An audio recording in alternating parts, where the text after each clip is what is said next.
قربانی کے نصاب میں یہ بات لازمی ذہن میں رکھیں، جو صاحب نصاب ہے یعنی جس پر زکوٰۃ ہے اسی پر قربانی ہے۔ ایک مسئلہ، جس پر زکوٰۃ ہے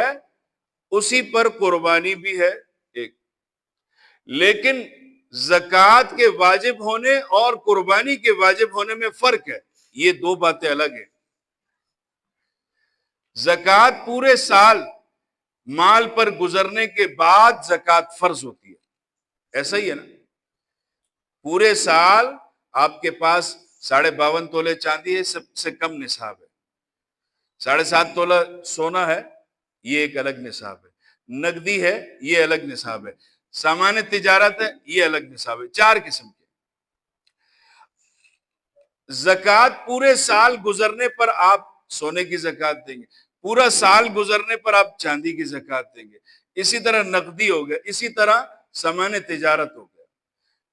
قربانی کے واجب ہونے کے لیے ضروری نہیں ہے کہ پورا سال گزرے، یہ بات یاد رکھیں۔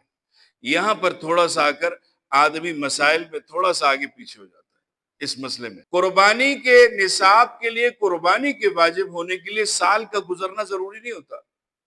بلکہ ایام قربانی جو قربانی کے دن ہے اس میں اگر آدمی صاحب استطاعت ہو جاتا ہے، اتنی مالیت کا مالک ہو جاتا ہے، جو 52.5 تولہ چاندی سب سے کم نصاب ہے اس کے بقدر مالک ہو جاتا ہے تو اس پر قربانی واجب ہے،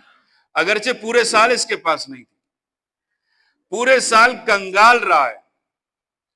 آخر میں صرف قربانی کے دنوں میں آ کر اس کے پاس اتنا مال موجود ہے، اس کے اوپر بھلے سال گزرا ہوا نہ ہو، قربانی واجب ہے۔